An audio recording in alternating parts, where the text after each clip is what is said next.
Eh, Tole, nagaa Waaqayyoo Waaqa jiraataa hunduma keessaniif haa baay'atu.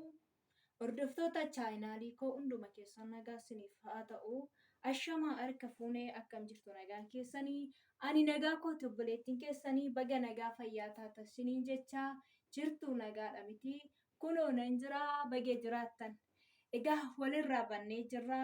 Kunooti deebi'een jira. Hunduma keessaniif nagaan isiniif haa ta'u. Jechaarra kunoo har'ammoo waa addaa tokko isiniif qabadhee dhufeen jira.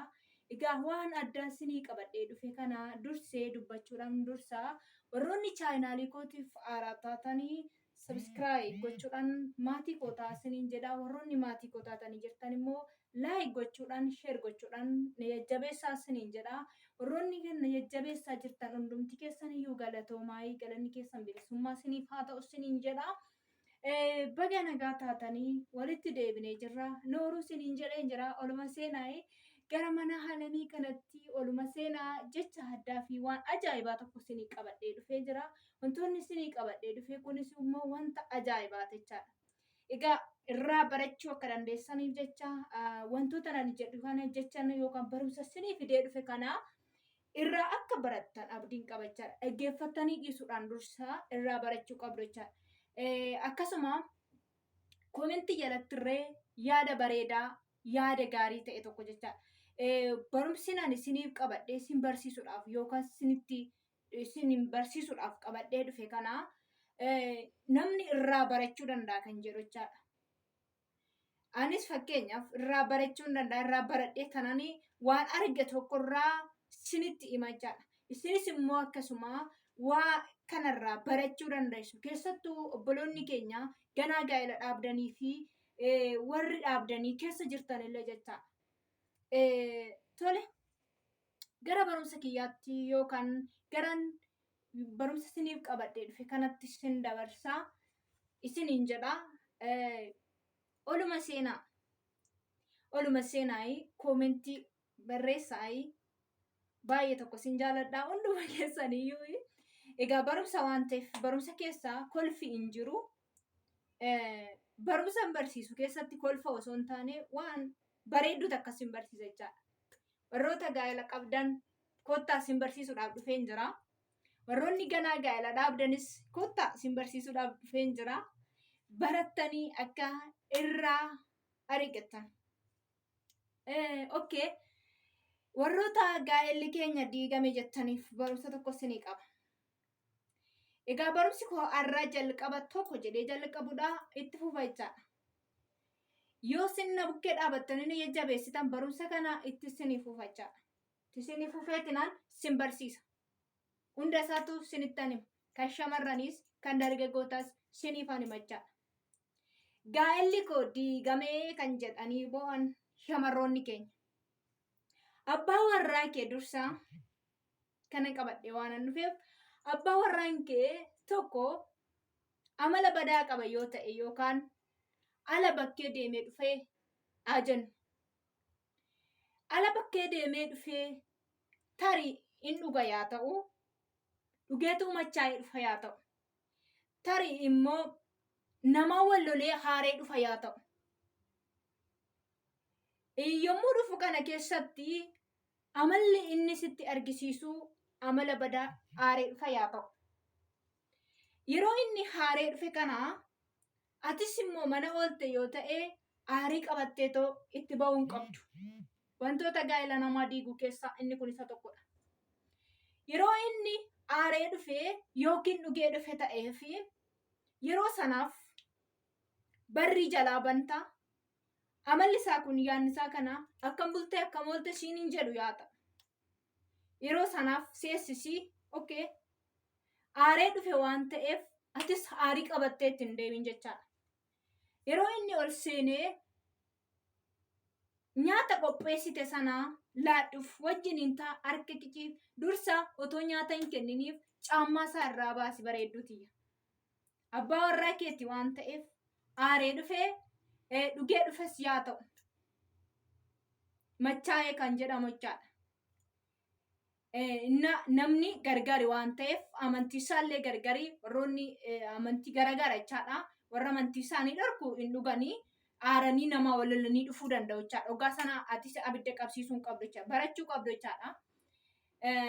Innaa yeroo sanaa fi xaammaa irraa baasitoo kennii fi akkasuma yeroo sanaaf harka isaa giciifitoo wajjin taa'itoo ciree qopheeffatte kana dursitee afaan godhachuudhaan dursa isa gurshi. Aaree waan dhufeef jechaadha. Isa gurshi ofii keetti daftee afaan hin godhatiniitu. Maaliif seete? Jaalala keessa keetiitti calaqqisiisa ogaa sanaaf jechaadha. Inni aaree waan jiruufiyyuu ati aarii kee qabattee hin dhufin. Inni kun gaa'ela namaa diigaatis tus jetteetuma yoo haartee bukkur jettee too eegdee itti aartee yommuu inni nagaa si gaafachuu dhiisee bakka haala addaatiin aariidhaan inni dhufe sana atis aarii kee qabattee yoo itti dhatte maal taasisan inni kun gaa'ela namaa bitintintin godha. Yeroo sanaaf lafa sanatti nyaata kenniifitoo wajjin nyaadhutoo luka isaa dhiqiifitoo yeroo luka isaa dhiqxee warratti bijaamaa kenniif kan jijjiirratu. Sitti yaa dubbachuu dhiisu yeroo sanaaf jecha takka sitti haa dubbachuu dhiisu. Bijaamaa kenniifitoo jijjiirrate algaa kee seeran dura bareessitee eeguu qabdaa. Inni kun tokkoffaadha jechaadha. Isaan booda iddoo ciisichaa kenniifitoo sireerra yaa ciisu. Dhaggeeffadhaa obboloota kun qoosaa miti jechaadha. Wantoota gaa'ela namaa diiguudhaan kun. Yeroo inni ciisee dhaqii tootis jala seenitoo rafi. Achirraa garagartee osoo hin taane jala seenitoo rafi. Haaree jira jettee irraa garagartee itti muufatin. Yeroo sana hin dubbatus yoo ta'e itti dubbadhu. Itti haasayyati. Inni sim jedhe callisee ta'a yoo ta'eef ati immoo haasa'i sim jedhiitu. Jala seenitoo morma isaa jala seenii dhungadhu. Abbaa manaa keeti waan ta'eef dhagna kee gartokkeedha waan ta'eef dhungadhu. Namuma haaree jiru kana dhungadhu. Yeroo ati dhungachuu eegaltu sana maal taaseeti? Afurri jibbaa yookaan afurri haarii keessaatti cabaa deemachaa. Yeroo sanaaf akkasumatti bultanii barii yeroo kaates immoo barii ka'itoo buna qopheessii qursii qopheessiif. Maaliif seeti? Haarii kalee sanaa akkasumatti itti kaasuu osoo hin taane wanta inni haare sanaa itti dubbachuu osoo hin taane itti dutuu osoo hin taane maal jettaan seeti? Buna danfistee fitoo ka'ii jettee nyaata qopheessitee fi harka qiccee fi bakka uffata isaallee qopheessitee fi yeroo kanaa kennitaaf jechaadha. Dhaggeeffadhaa. Yeroo sanaa kennitee fi buna kee wajjiniin keessanii buna kee buufattee waarrattee dhaqxee bukkee teessa. Ati jabanaa kee bira hin taa'inii bukkee taa'i. Buna kee fudhadhu isaafis kenniifitoo ofiifis qabadhu too buna kee bukkee taa'i. Maddii taa'itoo akkasitti ammadhu too wajjin haasa'uu eegale. Jechoonni ati jettee wajjin haasoftu kun har'a dubartiidhaaf kan qabachaadha jechaan. Jechoonni ati jettee too abbaa warraa keessanatti haasoftu. Beehati kaleessa akkasitti hartee maal akkas taatee maal taatee hin dhugdee dhuftee maalishoodha hin jedhiniin. Mudaasa sana itti himuun hin tarreessin jecha. Mudaasa sana itti himin wanta itti himuu qabdu maal seete? Ati bee abbaa warraa gaariidha jedhiin. Buna kee wajjin teessee otuma qursii kee wajjin nyaattu. Ati bee abbaa warraa gaariidha kan akka kee yoomuu mallee hin argadhu. Eebbiseetu manaaf kenna siin rabbiin galata argatoodhi. Ija jaalalaa itti argisiisi ija keessa laali wajjin haasa'e. Abbaa warraa keetii gonkayyuu hin argamudhiin itti haasa'uu eegale. Yeroo ati akkas jettuun kana maal taaseeti? Edaashinaadha manaa koo gaariidha. Dura inaara yoo ta'e ofitti deebi'a. Sammuu isaa sanatti deebi'ee maal godha seeti? Hin xiinxala. Hin yaada jechaadha. Maafan haadha manaa koo kaleessa akkasittiin itti haare jechuu danda'a. Silaa waan alaa hin haaree dhufee maafan ishii yoo mufachiise jechuu danda'a jechaadha. Amaluma isaa sana jecha amaluma badaa sanaaf aarii inni qabu sanaaf jecha fokkisaa jechuun hin qabdu yeroo sanaaf jechaadha. bulchitee waarratteetu barii sana wantoota nama siin jedhe kana hunda isaa gootee barii sana itti himtachaadha. Sayyuu itti himuun kee ati waan akkas gootee akkas jettee miti otoo hin taane yoo inni dhugee too ala bee ati jettaan dhugiiti sana dhiisuu danda'a wanti sii galuu qabu. Bee ati kaleessa namoonni baay'ee isaanii dhuganiitu ala bulu. Ati immoo abbaa warraa kiyya gaariidha waan ta'eef dhugdeetumayyuu hin galtee barra. Hin galtee bee kaleessa hin dhufte manatti galtee. Hedduutu akkasii ajaa'ibsiifadhe bee. Baay'ee si dinqisiifadheedhi. Waggaatti akkas jettuun maal godha seeti? Dhugaatii sana gubbaa inni isaa deemachaa.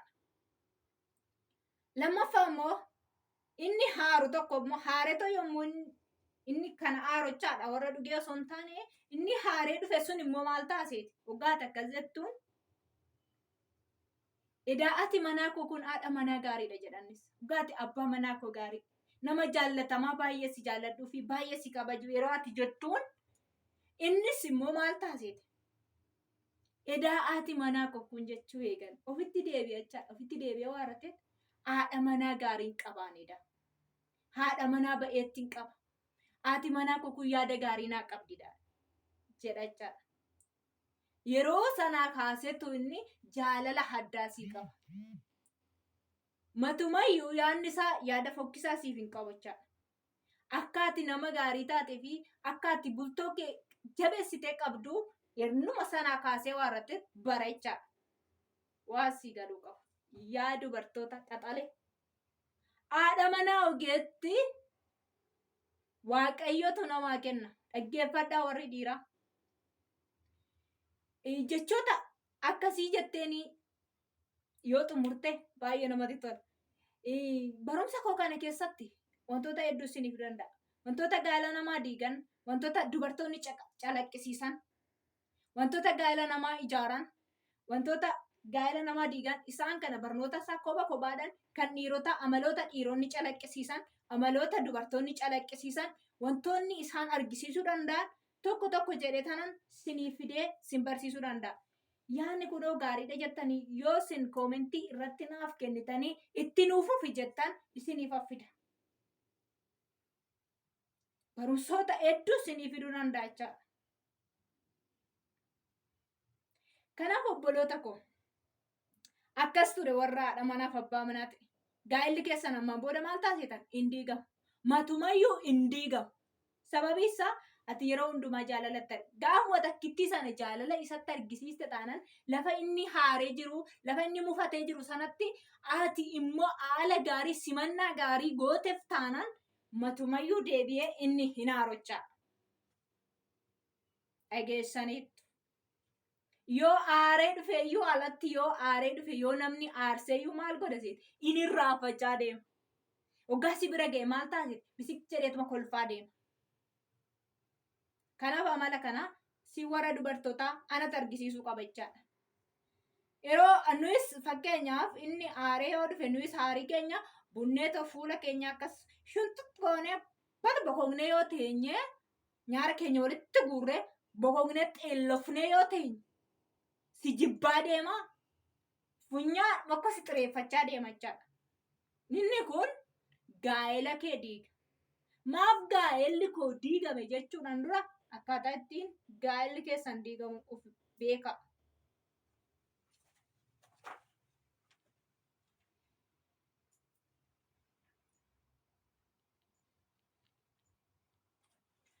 Dhiifama uummata qashtii dhiifama siniin jedheen jira nan deemee dhufe immoo innaasuma kana sinii qabachaadha. Gana barnoota isaa tokkoon sinii fidee nan dhufaa qabadhee nan dhufachaadha. Waan dhaggeeffataniif galatoomaa. Wantoota gaala namaa diigan kan shamarrootaa kan dhiirotaa fidee dhufuuf qophiidha jechaadha. Isa kana immoo yoo sin laayik sheeridha yookaan dhaggeeffatanii koomentii gaarii yoo naaf kennitan ani immoo wantoota san gubbaarra dhaabadhee tanan sin barsiisuu danda'a.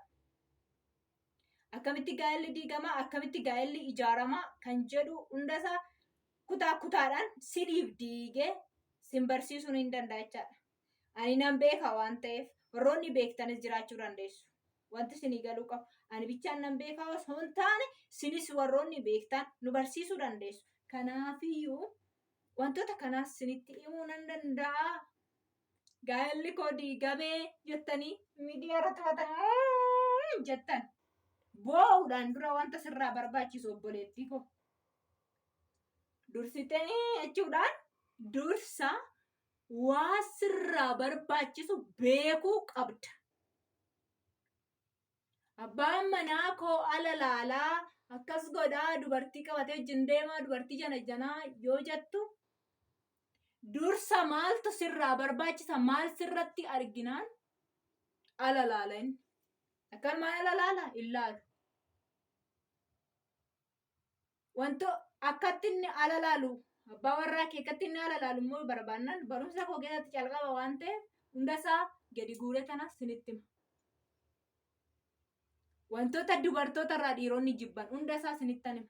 Wantoota dubartoonni dhiirota irraa jibbanis hundasaa sinittan hima. Kan dubartoota qofa miti. Si warra dhiirarraas waa jibbinu qabna.